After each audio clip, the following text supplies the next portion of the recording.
తిరుపతి పద్మావతి నగర్లో దారుణం జరిగింది. ముగ్గురిని హత్య చేసి ఒక సాఫ్ట్వేర్ ఇంజనీర్ ఆత్మహత్య చేసుకున్నాడు. ఆ తర్వాత పెద్ద ఎత్తున వివాదం జరిగింది. సో పెద్ద ఎత్తున అందరూ కూడా ఆందోళన కలిగిస్తున్న అంశంగా మనం చూడొచ్చు. సో ఇష్టం లేని పెళ్లి చేశారని అన్న వదినలపై మోహన్ అనే ఒక సాఫ్ట్వేర్ ఇంజనీర్ కక్ష పెంచుకున్నాడు.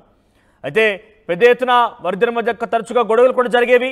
2019లో మోహన్కి వివాహం జరిగింది. అప్పటి నుంచి కూడా భార్యతో ఎప్పటికి కూడా చిన్న చిన్న గొడవలు అయితే కనపడుతూ ఉండేవి. ఈ నేపథ్యంలోనే అన్న వదినల్ని ఇష్టం లేని పెళ్లి చేశారంటూ కక్ష పెంచుకున్నాడు. దీంతో నిన్న సాయంత్రం ఏడాది క్రితమే మోహన్ భార్య వదిలేసి వెళ్ళింది. ఈ నేపథ్యంలో బుధవారం రోజున సాయంత్రం వదిన సునీతతో గొడవ పడ్డాడు మోహన్. వదిన సునీత ఇద్దరు పిల్లలు దేవిశ్రీ నీరజల గొంతు కోసి చంపేశాడు ఈ సాఫ్ట్వేర్ ఇంజనీర్ మోహన్. ఆ తర్వాత ఆయన కూడా బెడ్రూమ్లోకి వెళ్ళి ఆత్మహత్య చేసుకున్నాడు. సో ఇష్టం లేని పెళ్లి చేశారనే ఒక కోపంతో కక్షతో వదిన అంటే అన్న ఇద్దరు పిల్లల్ని ఇద్దరిని కూడా చంపేశాడు. సో మొత్తం మీద 2019లో వివాహమైంది మోహన్కి. వివాహం తర్వాత తరచుగా భార్యతో గొడవలయ్యేవి. అయితే ఈ నేపథ్యంలోనే ఇష్టం లేని పెళ్లి చేశారంటూ అన్న వదినతో ఎప్పటికీ గొడవ పడుతూ ఉండేవాడు. ఈ నేపథ్యంలోనే నిన్న సాయంత్రం మోహన్కి మరింతగా కోపం ఎక్కువైపోయింది. మరింతగా ఆయన ఆవేదన ఎక్కువైపోయింది. ఎందుకంటే ఏడాది క్రితమే తన భార్య తనని వదిలేసి వెళ్ళింది. సో ఈ నేపథ్యంలో వదిన సునీతతో గొడవ పడ్డాడు మోహన్. ఆ తర్వాత సునీతను చంపేసి ఆ తర్వాత తన సునీత ఇద్దరు పిల్లల్ని కూడా గొంతు కోసి చంపేసి మోహన్ తను కూడా ఆత్మహత్య చేసుకున్నాడు. మీరు చూస్తున్న ఆర్టీ స్క్రీన్ పైన ఆ కనిపించిన ఫోటోలు ఉన్న వ్యక్తే మోహన్. తిరుపతి పద్మావతి నగర్లో జరిగింది ఈ ఘటన.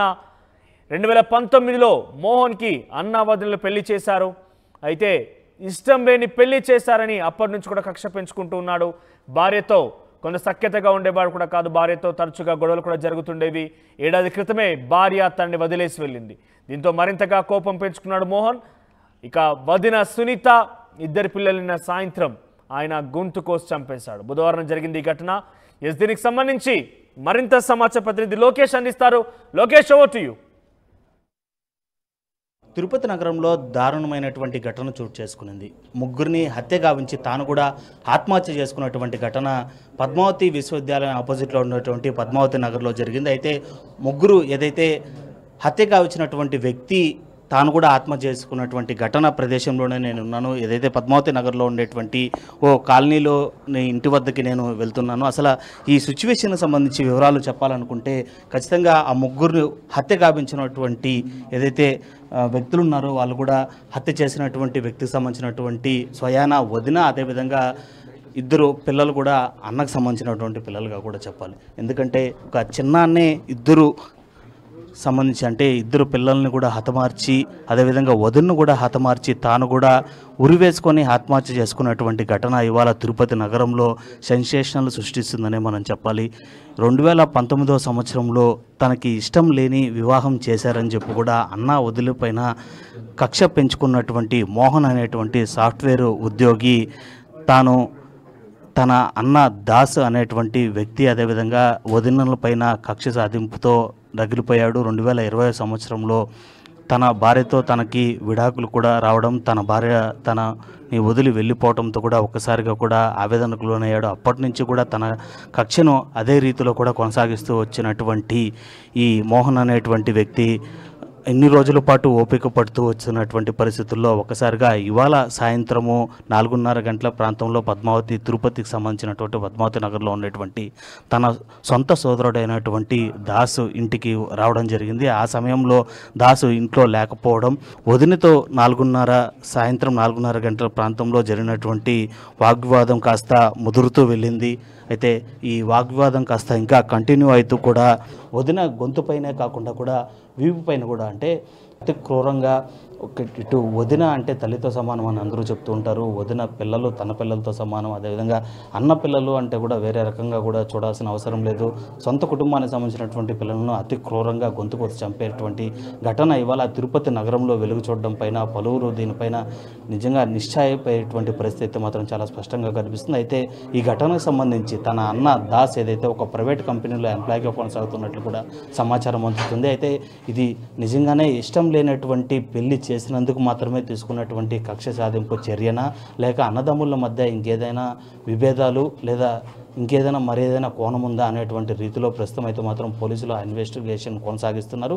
ఇప్పటివరకు ఆ హత్యకు సంబంధించినటువంటి అంటే 3 హత్యలు చేసినటువంటి మోహన్ ఇంకా మృతదేహం కూడా లోపలే ఉంది. తన అన్నింట్లోకి చొరబడిన తర్వాత వదిన సునీతపై దాడి చేశాడు. అదేవిధంగా 2 పిల్లల్ని కూడా గొంతు కోసి అతి దారుణంగా హతమార్చిన తర్వాత తాను ఒక గదిలోకి వెళ్ళి ఉరివేసుకొని ఆత్మహత్య చేసుకున్నటువంటి ఘటన. ఈ 3+1 అంటే 3 మర్డర్ ప్లస్ ఒక ఆత్మహత్యకు సంబంధించినటువంటి ఘటనని పోలీసులు ఏ విధంగా ఛేదిస్తారు, మిగిలినటువంటి దాస్ పూర్తిగా భార్యని అదేవిధంగా 2 పిల్లల్ని కోల్పోయినటువంటి దాస్ ఇచ్చేటువంటి వివరాల మేరకు అదేవిధంగా గతంలో జరిగినటువంటి సంఘటనల మేరకు ఆధారంగా చేసుకొని ఈ కేసుని ఏ విధంగా పోలీసులు పురోగతి సాధిస్తారు, నిజానిజాలు ఏ విధంగా నిగ్గు తేలుస్తారనేది మాత్రం వేచి చూడాల్సినటువంటి పరిస్థితులు నెలకొన్నాయి తిరుపతి నగరంలో. తిరుపతి పద్మావతి యూనివర్సిటీ ఆపోజిట్లో పద్మావతి నగర్లో జరిగినటువంటి 3 హత్యలు ప్లస్ ఒక ఆత్మహత్య ఘటనకు సంబంధించి పూర్తి వివరాలు అసలు ఎందుకు ఈ పరిస్థితి దాపరించిందని చెప్పి మనతో మాట్లాడడానికి కూడా అడిషనల్ ఎస్పీ గారు ఉన్నారు. తిరుపతి సార్ ఏం జరిగింది అసలు? ఈ 3 హత్యలు ఏంటి అసలు? తాను కూడా ఆత్మహత్య చేసుకోవడం ఏంటి? అంటే పోలీసులకు సమాచారం అందిన తర్వాత వరకు కూడా తాను ఊపిరితో ఉన్నాడు అనేటువంటి ఒక పరిస్థితి ఉంది. లోపలికి పోలీసులు వస్తున్నారనేటువంటి క్రమంలోనే తాను ఆత్మహత్యకు పాల్పడినటువంటి ఒక రూమర్ కూడా రన్ అవుతుంది. అసలు ఏం జరిగింది సార్?